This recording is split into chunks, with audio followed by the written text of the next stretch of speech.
welcome back. It has been many months since it has been a few months, isn't it? About 3 months since I've recorded a video. But now I'm back for a longer period than I was the last time I was away, and also the time before that. So hopefully, I'll be able to record quite a few videos over this period. And this is one of them. Today, the date of recording is... What's the date today? Monday the 5th of June. Okay. So it's the 5th of June today. And yeah, that's all I have to say. And that rhymed as well, which is a great way to start a video. Here before the camera, is this. And if you've seen the videos I've been putting out most recently, which were actually recorded back in probably April, I think. About April, I think. Then I started work on this thing, and I disassembled it because it had a few issues. So, in case you haven't seen those, I'll tell you what it is. It is a very, very nice and quite unusual Smith's Sectric clock. I don't know what the model name is, but the case was also used in a model which didn't have any special functions, unlike this one, called the Radnor. But this one uses the same case design with this nice sort of stepped Bakelite thingy going on. And a lovely nickel bezel, aluminium dial, and just a typical Smith Sectric of the period, late 40s this one is. But it's not your basic run-of-the-mill clock. It does a bit more than that. Not only does it tell the time, but it has these extra dials in there, and an extra knob on the back. One of these is not original, and a switch on the side. And it's like a timer. You can make something turn on at a certain time, much like the modern timers that you plug into the wall. But yeah, this is a very nice, I think it's from 1948, synchronous version. I think they are synchronous still, actually. I did open one up, and it actually had a nice little synchronous motor in there. I mean, a very miniaturized plastic modern one, but it was interesting to see a modern take on a synchronous motor. I might open one of those up, actually, in a video at some point, just to compare the differences. But not right now. So, what was wrong with this? And why did I dismantle it last time? Well, it didn't run. And without the clock running, then the timer, of course, will not be able to do anything. The switching did work, though. And I'll just open it up again, because I had to, well, I didn't have to, but I reassembled it prematurely. And I did originally want to show the full reassembly and everything and record it like that. But the few reasons why I didn't. Number one is because it's been months and months, and I kind of wanted to start fresh without having to catch up on any old projects. I think we've got enough old projects to catch up on at the moment. Also, these screws aren't original. They would not have been what was that? Not have been Phillips. Another reason was it was quite a complicated thing, and I really couldn't confidently reassemble it, and I don't want to mess it up, because it's quite a nice thing. I don't want to run the risk of not putting it back together properly. So I had my footage with me from the last time on my phone, and I was just watching it instead of recording it, just so I can concentrate a bit better. So I'm pretty confident that I put it back together exactly how it was. A few intricacies were slightly misleading from my original footage, but I couldn't find any other images of one of these clocks. There was a listing on an auction site, I think, some time ago, but since then that has disappeared off the internet. So I was stuck with my video, but I did not reassemble it without fixing it. So this motor here is not the same one that was on it originally. This is a replacement that I put on here from the other one of these, auto alarm. This one, I mean, I only had enough parts to make one good one out of the two, and I had two motors between them, so I may as well use the other one, which did end up running. It was from the rusty one, so I gave it a good clean. But I'm gonna do a fully in-depth video on one of these motors at some point anyway, the Bijou. But this movement here, this whole thing, is the model QRS 201. I think that must be the model name, QRS, dated 1248. I'm sure you can see that, hopefully. And okay, it's I mean, I'm gonna say watch the disassembly video if you want to see exactly what's going on inside it when it's taken apart.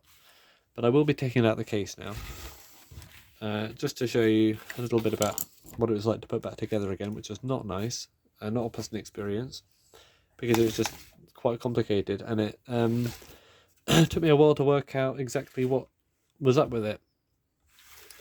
So I'll take it out the case now, then I'll explain what happened. So I've taken the movement out of the case, and it's not plugged in, so ooh, look at this. This would probably kill me if it was plugged in right now. Don't do that. Yeah, it's out the case, and I just want to show you the contacts and a bit of a closer look at how it works. So as you can see, you got these, looking from the top down, that way. We got the back here and the front there, and that's the dial with the hands on it. And it's in sort of, you know, I'll go through it. So we have the motor, and then the sort of wheel train for the clock. And then we have the switching at the front in this section here. Now on one side, this side here is the off side, and actually I'll start from the other side. This side here is the on side, and this is the time you want the appliance to switch on. So there's a switch here, and it currently is on because that switch is closed. You can see the two contacts touching each other. And on the other side is the off side, and you see the contacts are open. So it currently is at a time when the thing would be on based on the on switch, but it's also on the off. So in order to make something work, both switches need to be closed, because it goes from one side through one switch, and the same piece goes through all the way, and then to the other switch, and then it comes out again. So you've got two switches on the same series. That's how it. That's the sort of logic behind it. It'll only work if both switches are closed. Now, what's quite interesting is because you need to align these wheels perfectly with the hands and everything like that, and that wasn't easy until I found out exactly what it was supposed to be doing, because without any information on it, it's quite hard to figure out what the actual specifics of the appliance are, because I thought originally that it would be on from the on time, and then it would always be on until it was off without any sort of things. But now I think about it, it makes kind of more sense in a mechanical way. It's not more feasible to do this, because actually, and I've written on the back, just to remind myself, on the inside of the back, it'll activate at the on time, and then it will remain active for approximately 5 hours and 20 minutes max, unless deactivated earlier by the off. Now that's quite an unusual thing. So the most you can have something on for is 5 hours 20 minutes, or let's just say 5 hours to be safe, which kind of makes sense, because you know, 5 hours is quite a long time in a day. So this thing would need to be off most of the time. So it is ideal for a radio, a heater, or something, and it makes a lot of sense actually. So it's worth noting that if you're trying to align one of these things, put them back together again, the cam, there are these cams on either side. Now, of course, one side is acting the opposite direction because it's closing instead of opening a switch, based on the time. But both sides will trigger with a click sound. Now, on one side, the cam works. It's only got a partial cut in it, because at some point it's going to have to come back round again anyway, within the same rotation. So it's 5 hours worth of click there. So if your thing turns off, if you've set the two times more than 5 hours apart, and you wonder why it's turned off early, it's because it's just not supposed to. And that is some valuable information there. So not much more to say about it outside the thing. I suppose I could put the knobs on and just show you exactly the switches opening and closing. So you pull it out to set the actual hands. So let's see, based on the things, when this is going to work. So let's set it. Don't pull the knob out if you just want to set the wheel inside. Let's make it go on at midnight and off at, well, let's start with a time that wouldn't work, like noon. So let's start with that, because then we can actually see the cam doing the 5 hour expiry. And as you can see, it is 24 hour. It says midnight on one side and noon on the other. AM is red, PM is overshot it a bit. There we go. So when it's 12 AM right now, so I'll go all the way back around again until we get to midnight. So that click was off, and you can see that switch there is now open because it's noon. That wouldn't matter anyway because the other one's still open. So you need to turn it around twice to get to the 24 hours. So that switch is open, but it'll close to turn the appliance on at noon. And you'll hear a click sound. I think I've got the hands pretty well aligned. And as you can see, the switch is indeed closed. So if I keep turning it, by 5 o'clock or 5:20 thereabouts, the switch will open up again. So keep an eye on it. So 1 o'clock, 2, 3, 4, 5, and see the switch open up again? There we go. It's opened up again. About 5:25 actually. And for some reason, I kind of remember somewhere seeing, reading that what these things last 5 hours, and I can't remember where that was from. Yeah, I mean, I can't find anything on these anymore. If anyone knows about this model, what it's called, you know, an instruction manual, but I think we've got it pretty much sorted out anyway. So yes, this is invaluable information learned from experience. So I'm going to put it back into the case, and then we can plug it in and watch it do something. So I will show this because we didn't get to see it last time. And all these washers have come out. It would be nice to find some replacement glass. I haven't managed to source any, but hopefully at some point I will. There is washers here. If you don't have the washers there, then you might put a bit too much pressure on the glass. Spacers.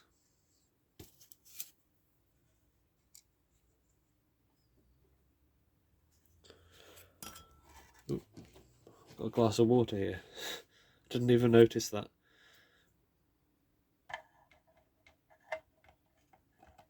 Be quite careful because those washers are teetering on the edge. There we go. And we got these cheese head screws. I'll put them in loosely and then I'll tighten them up properly just to get the washers in the right place.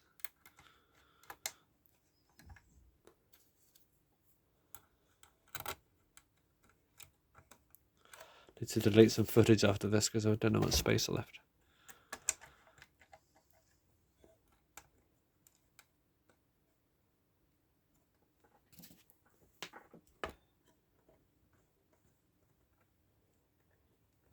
Ooh, cross-threaded then, let's take that out again.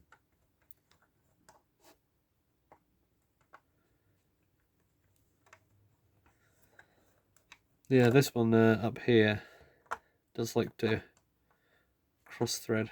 I think we got it now though.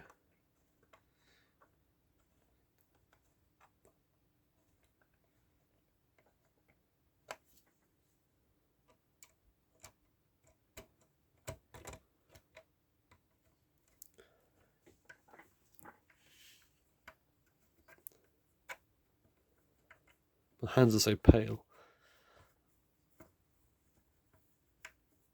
Alright.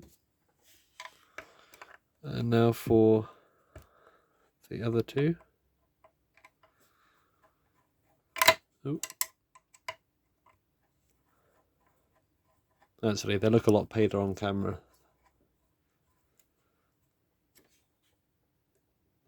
And 4. Okay, now that's in there, let's just check if anything's fallen off the front. No, we're still okay. Very good. Now we've got this switch on the side. I think I said before that these switches, I think about half of the ones I've seen for sale, the switch has been replaced with another one. So maybe these break or something like that. I don't know, they're pretty sturdy switches and they're metal, so I can't imagine them breaking that much. Maybe this one isn't original. Maybe it would have had a Bakelite one, but they preserved the I don't know. This has definitely been tinkered with before, rewired and stuff like that. Okay, that's in there well. Very good. Is it lined up? Yes, nice and symmetrical. Now there should be some Bakelite or Tufnell strain relievers which slot over those little notches in there, but I've only got one and it's in another clock, so I don't want to... Probably better off tying knots or something in there, but this cable's short enough as it is. I'll be careful with it.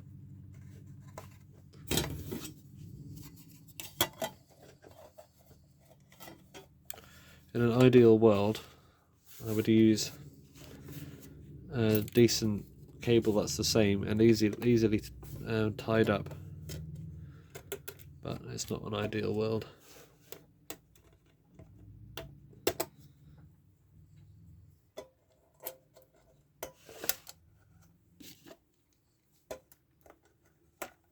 Actually, keep the back off so you can see the motor working away.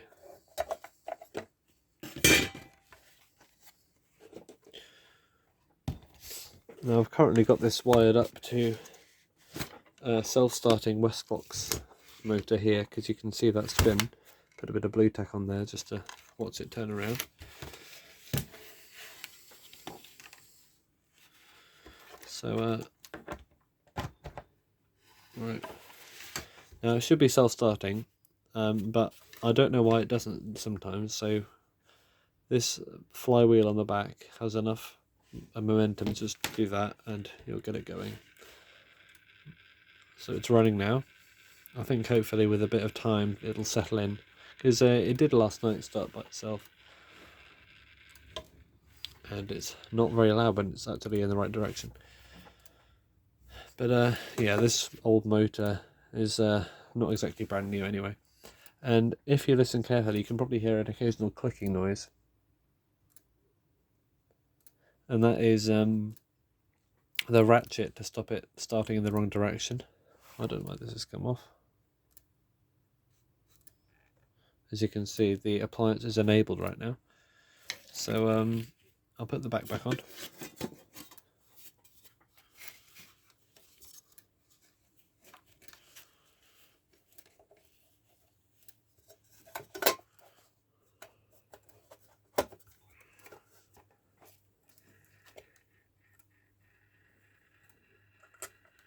Ah, it's on the manual mode. If I switch this switch, that'll probably turn it off. Yeah.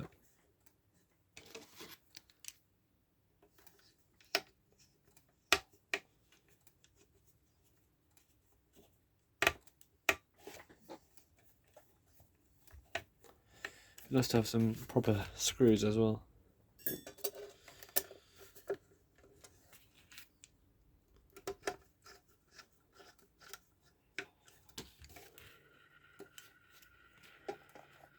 Alright.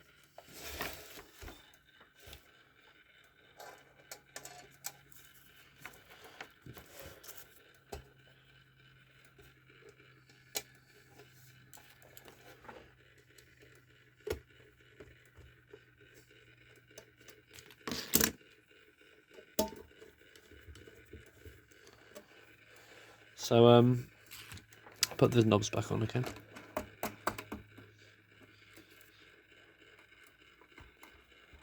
And I'll give it a proper program.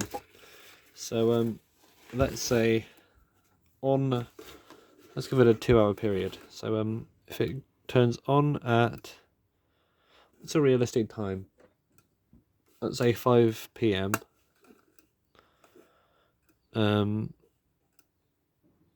And off at let's say quarter to 6 p.m.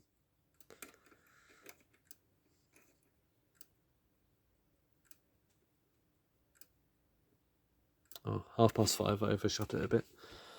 This is non-original knob. And it's 5 a.m. right now, so keep an eye on this little motor. I'll put it up here so you can see it doing something. So, still in the AM right now. Little window in there so you can see AM in red. I'll turn it around as the time goes round. It's noon. Weird word, noon, isn't it? So 5, coming up to 5 p.m. Have a look at that. Oh, it's on from 5 p.m. to, what is it, 5:30? Oh, close enough. Yeah, I haven't aligned that hand up properly anyway. That little dial, it's not quite on the dot. But that's up to the end user. But 5 minutes out, it's okay. You can't get much precision with that. So yeah, and, it works. So if we just put it on manual mode, that bypasses it and just has it on anyway. So it's a good appliance there, and it runs. So it can actually be used. I haven't actually plugged it into anything to test it out properly yet, because I can't think of what to use it on. Got a lot of options, maybe a lamp. Yeah, I need to sort out a proper socket on this, because you know, a little block like that, I should really get a proper socket on a wire. But for now, I think we got that working and the project is almost finished. Just do some glass and maybe another replacement knob, but I've done what I needed to do, sort out the functionality of it. So yeah, thank you for watching, and hopefully either this is helpful or it'll help me if someone watches this and actually knows what this thing is. So it's a good source of documentation.